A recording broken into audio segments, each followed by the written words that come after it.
Bonsoir.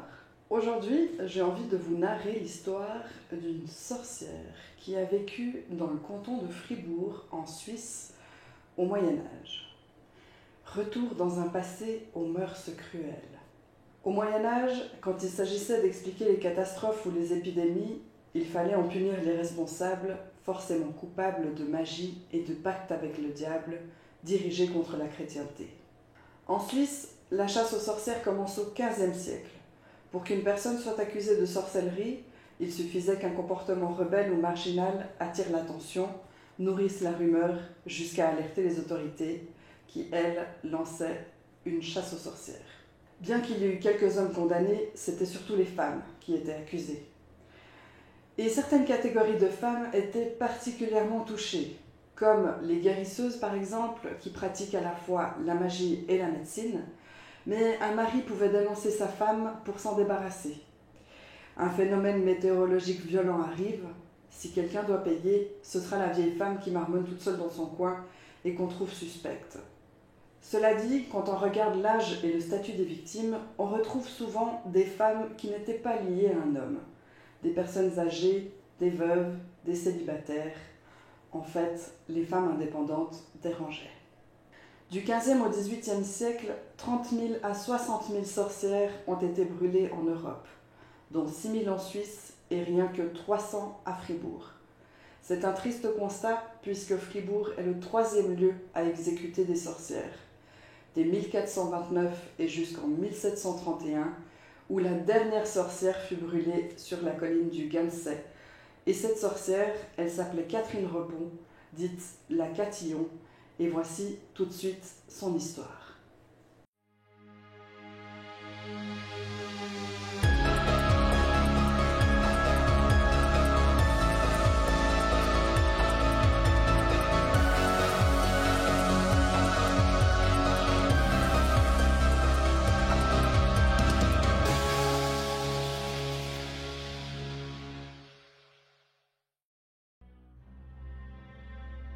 Née en 1663, Catherine vit à Villars-Volard avec sa sœur Marguerite, petit village qui domine aujourd'hui le lac de la Gruyère.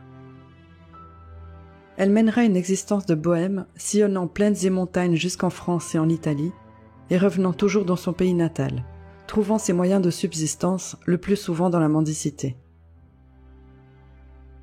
Nous sommes au début de l'automne 1730. Le bucolique pays de Fribourg est à l'image du temps, catholique, intolérant et superstitieux. Le bailli de Montenard, la personne qui représente un roi ou un seigneur, est à la chasse. C'est un homme autoritaire et la poursuite du gibier le détend. D'ailleurs, il se prétend fine gâchette. Voici qu'un renard passe à sa portée. Il tire. L'animal est blessé à la patte gauche. Montenard et ses chiens courent sur la bête. L'animal a disparu et une voix humaine se fait entendre au loin. « Vous m'avez bien fait mal, monsieur le bailli. » Montenard rentre chez lui bredouille et perplexe. Entendrait-il des voix ?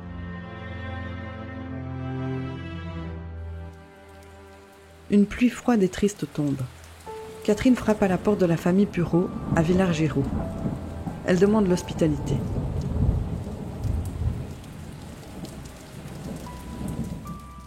On lui donne un bol de lait avec, au fond, ce qui ressemble à des cailloux. Elle trouve que ça a un drôle de goût. Vraiment un drôle de goût. Mais elle a tellement faim. Plus tard, endormie dans son lit de paille, elle se fait réveiller par des coups de feu. On lui tire dans le pied. Tant bien que mal, elle s'enfuit en criant, choquée de ce qu'il vient de se passer.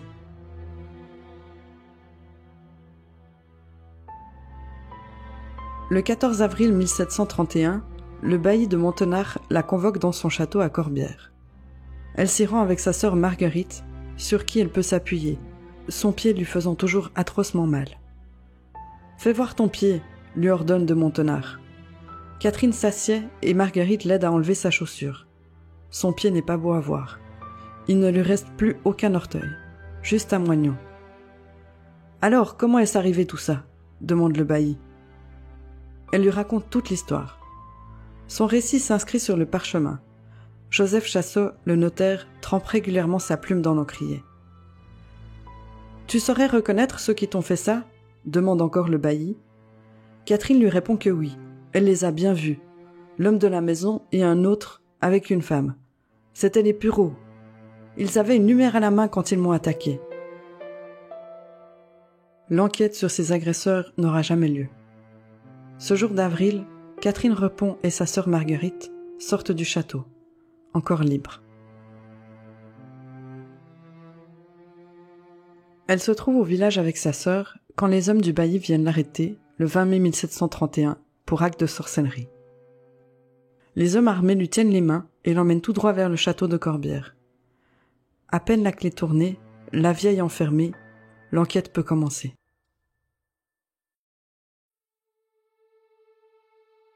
Le lieutenant de Corbière et Joseph Chassot commencent à interroger le voisinage.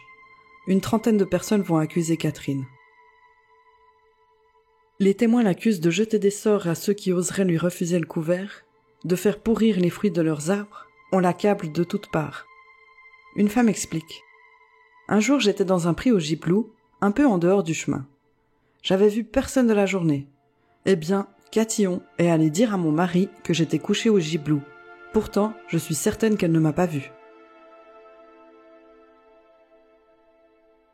Le témoignage le plus surprenant fut encore celui de Monsieur Sudan, venu de Hauteville. Il raconte. Je redescendais de la montagne et j'ai croisé Catillon qui me fait « Allez seulement, vous trouverez une bonne omelette pour le dîner. » Et c'était vrai. Comment elle savait ça, hein? Si la récolte paraît maigre pour les hommes du bailli, elle est bien assez suffisante pour commencer à questionner Catherine. Il s'agira de retravailler les faits jusqu'à ce que la matière devienne accablante et qu'elle passe aux aveux.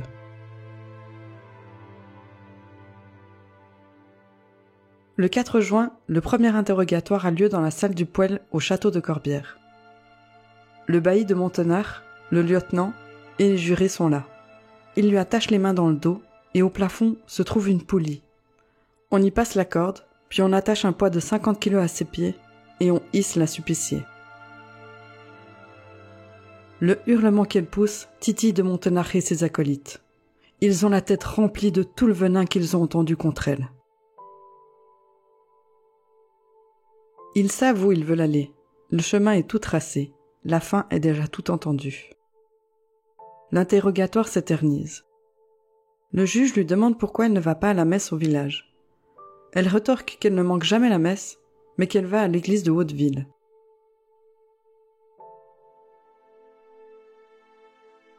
Le 7 juin, elle se retrouve à nouveau face à ces hommes les jurés.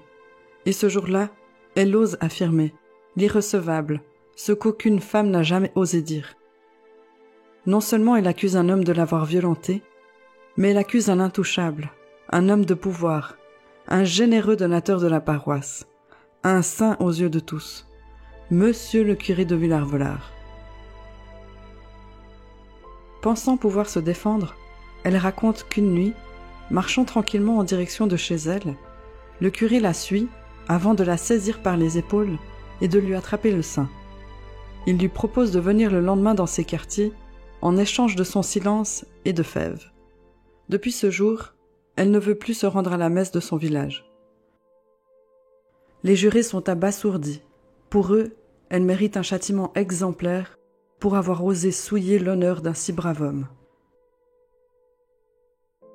Le 13 juin, le bailli reçoit une lettre contenant les témoignages de Jean de Romans, et ceux-ci vont encore plus accabler Catherine. Il raconte ses agissements le jour où elle a perdu ses orteils. C'étaient ceux d'une folle, qu'ils disent. Un témoin raconte « J'ai vu Catillon complètement trembler par la pluie, crier et faire des bruits épouvantables. Avec d'autres, on fit l'impossible pour ramener l'excité chez les Pureaux, où on lui donna du lait. Elle était pieds nus. Tout enflée, son pied était devenu énorme, et pourtant elle arrivait à marcher sans peine. On l'a gardée 2 nuits, mais quand on a voulu la livrer, elle s'était évaporée. Tout le temps qu'elle est restée chez nous, elle n'a eu que des discours incompréhensibles. Un autre témoin confirme qu'elle faisait un tel potin que même la commune s'était assemblée pour désigner qui allait la garder.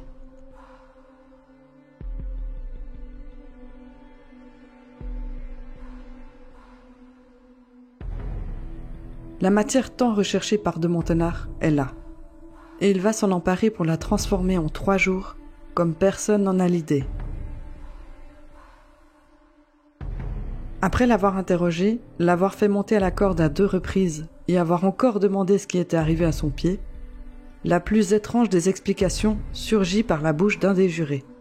« Je vais te dire, moi, comment ça s'est passé.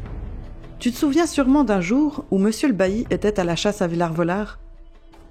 Il a alors tiré sur un renard et en allant récupérer son butin, il t'a trouvé toi, à sa place.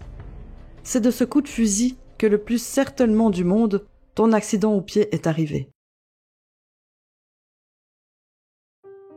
Catherine nie farouchement.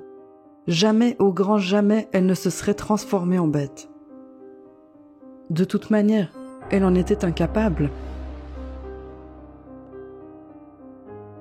Le 5 juillet 1731, après avoir été élevée 3 fois, Catherine Repon avoue tout ce qu'ils veulent pour échapper à cette torture.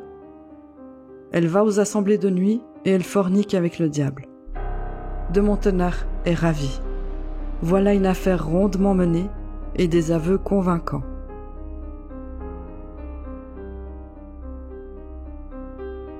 C'est le 13 juillet 1731 que le bourreau vient la chercher pour l'emmener à Fribourg.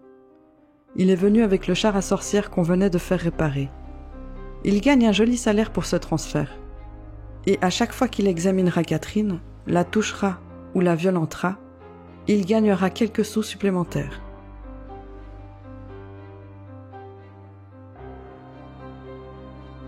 Entourée de 6 hommes de garde, Catherine sort du château, laissant derrière elle son village de Villard-Volard et le Molaison pour toujours. On la regarde passer en lui criant des horreurs lorsqu'elle traverse tous les villages où elle a rôdé, par tous les temps, en toute saison. Puis, elle traverse les faubourgs de la ville de Fribourg. On la fait descendre devant la mauvaise tour, celle qu'on appelle aussi la tour de Morat, la tour des voleurs et la tour des sorcières. Jusqu'à sa mise à mort, Catherine Repon sera seule dans cette forteresse. Un isolement complet, à la mesure de l'acharnement mis en place pour la terrasser. Tant de cris, de pleurs, de prières désespérées suintent de ces murs gris et froids, de pierres taillées avec de si petites ouvertures que le jour y pénètre à peine. Des murs crépis de souffrances subies là par des femmes torturées par dizaines, par centaines, pour tant de crimes imaginaires. C'est à genoux sur le sol qu'elle commence à parler devant ses juges ce jour-là. À genoux dans la tour des sorcières, dans la salle dite des examinations. À genoux en demandant pardon à Dieu et à la Vierge Marie, en implorant la clémence souveraine et en faisant le signe de croix. Les juges ne la lâchent pas.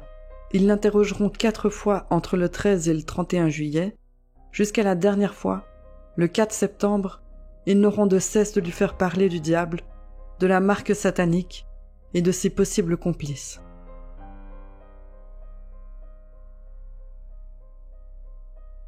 Le 15 septembre est un jour particulier pour Catherine. Elle le sait. C'est aujourd'hui le dernier jour de sa vie.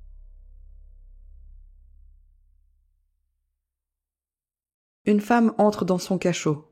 C'est la femme du bourreau. Elle vient lui raser la tête.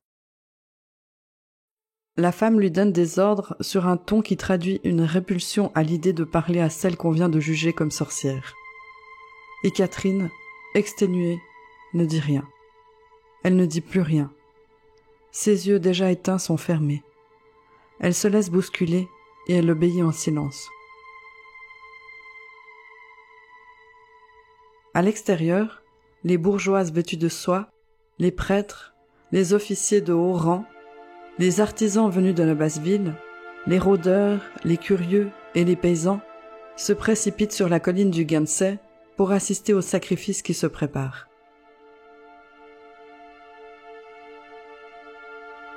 Le catholicisme, on le sait, est une religion de charité. Les juges ordonnent donc au bourreau d'attacher un petit sac de poudre autour du cou de Catherine. Ainsi sa tête explosera avant de brûler tout entière, pour qu'elle souffre moins, qu'ils disent.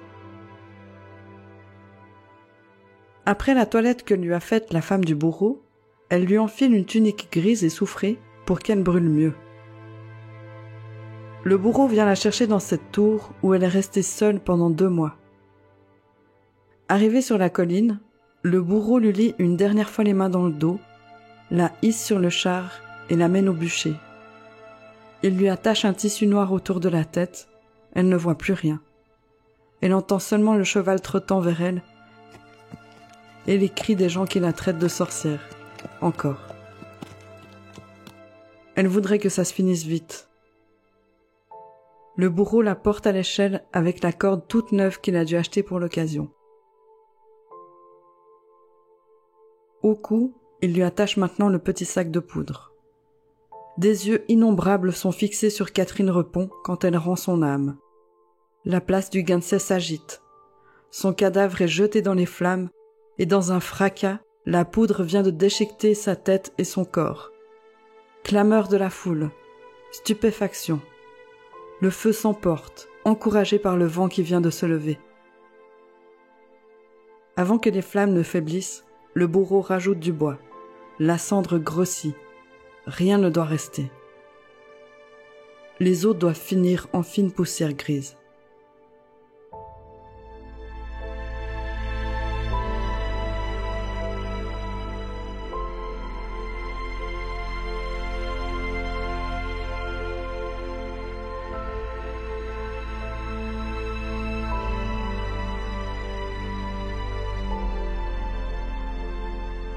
Voilà, cet épisode est maintenant terminé.